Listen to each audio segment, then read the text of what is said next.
শরবত নিয়াছি ধইরা ধইরা কপালে তিলক লাগাইছি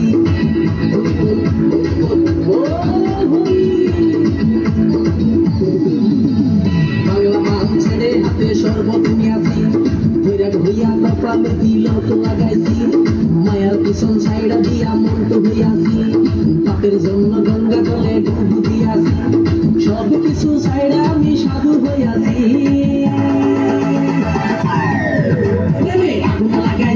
প্রেমের বিদায় জানাইছি প্রেমের খুশি মেরেছি প্রেমের